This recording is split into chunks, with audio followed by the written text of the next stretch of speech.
اعوذ باللہ من الشیطان الرجیم بسم اللہ الرحمن الرحیم. My dear students of 8th class, I welcome you in this offline class. Our subject is social science history. The lesson which we are starting today is the making of national movement from 1870 to 1947. یہ lesson جو ہے یہ ان تمام حالات کے متعلق ہے جو حالات ہندوستان میں 1870 سے 1947 آزادی لینے تک رہے، اور اس دوران جو بھی بہت سی تحریکیں وجود میں آئی جنہوں نے ایک قومی تحریک کی شکل اختیار کی. یہ ایک لمبا چوڑا لیسن ہے. نیشنل موومنٹ کیسے مورج وجود میں آئی، اس کے کیا وجوہات ہیں. پہلے ہم ان وجوہات کو پر روشنی ڈالنے کی کوشش کریں گے، اس کے بعد ان تمام تحریکوں پر جو قومی تحریکیں ابھری اور جن لیڈروں نے یہ تحریکیں قائم کی ان کے متعلق مفصل روشنی ڈالیں گے. پہلے وہ وجوہات جن کی وجہ سے یہ نیشنلزم موومنٹس مورج وجود میں آئی. After 1857 AD, nationalism emerged in the country. جیسا کہ آپ جانتے ہیں کہ 1857 کے انقلاب کے بعد ہندوستان میں قومیت کا جذبہ پیدا ہوا. لوگوں نے متفق طور پر اس بات کا عزم کیا کہ وہ انگریزوں کو یہاں سے نکالیں گے اور ان کے جو بھی انہوں نے قوانین بنائے ہیں ان کو ختم کرنے کے لیے کوشش کریں گے. As Indians started getting education, they came to know that the British have illegally occupied India. Hindustan کے لوگ جب تعلیم کی طرف راغب ہوئے تو ان کی سمجھ میں آ گیا کہ جو برطانیہ نے ہندوستان پر قبضہ کیا ہے یہ غیر قانونی ہے. So they start forming associations, the Arms Act, the Vernacular Press Act and other acts also which were passed by the British arose Indian sentiments.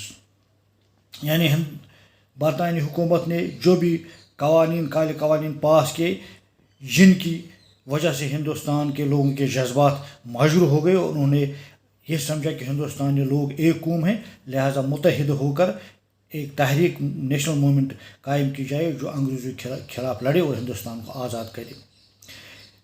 Number 2, in 1885, Indian National Congress was formed by some enlightened Indians.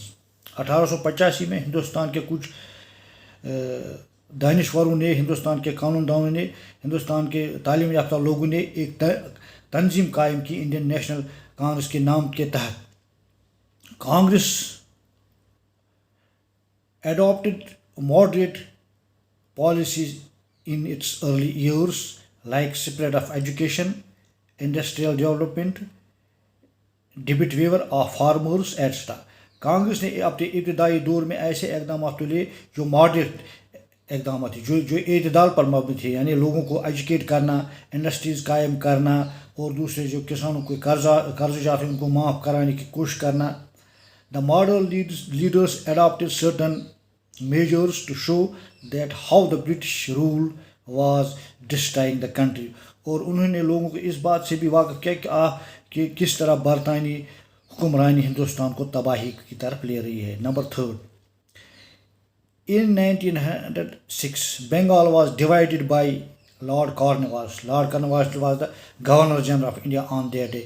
It led the encouragement to extremism in the Congress. اس سے کیا ہوا کہ کانگریس میں ایک انتہا پسند group وجود میں آ گیا under the leadership of Lala Rajpat Rai and others. They wanted that their demands should be met by putting more pressure on government. ان کا نظریہ تھا کہ سیدھے طریقے سے انگریز لوگ ماننے والے نہیں ہیں، بلکہ انگریزوں پر پریشر ڈالا جائے، ایسے اقدامات کیے جائے جو انگریزوں کو مجبور کرے ہندوستان کے خلاف کوئی اقدام اٹھانے سے. Number 4, movement which came out of anger of Bengal partition gave birth to boycott and Swadeshi movements. Bengal کی تقسیم نے ہندوستان کے لوگوں کے جذبات کو مجروح کیا اور اس طرح بہت سی تحریکیں، مثلا بائیکاٹ کی تحریک اور یا سودیشی موومنٹ شروع کی گئی جن کا ہم بعد میں تفصیل سے ذکر کریں گے.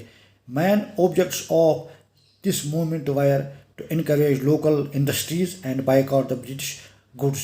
ان تحریک کو مطلب یہ تھا کہ ہندوستان میں جو مال بنے اس کو استعمال کرے, جو برطانیہ سے مال آئے اس کا بائیکاٹ کیا جائے. Number 5, many youngsters of Punjab, Uttar Pradesh, Bengal and of other states started revolutionary movements. یعنی ان ریاستوں کے لوگوں نے انقلابی تحریکیں شروع کی. They believed in the killing of the Britishers' use of weapons and self-sacrifice. ان کا نظریہ تھا کہ وہ برطانیہ کے آفیسرز کے خلاف ویپنز استعمال کریں اور قربانیاں پیش کریں.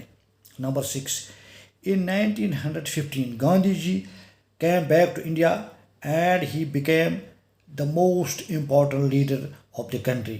1915 میں گاندھی جی ہندوستان واپس آیا جنوبی افریقہ سے, اور وہ ہندوستان کی تحریک آزادی کا ایک بہت بڑا لیڈر بن گیا, ملک کا ایک بہت بڑا لیڈر بن. He adopted the path of truth and non violence.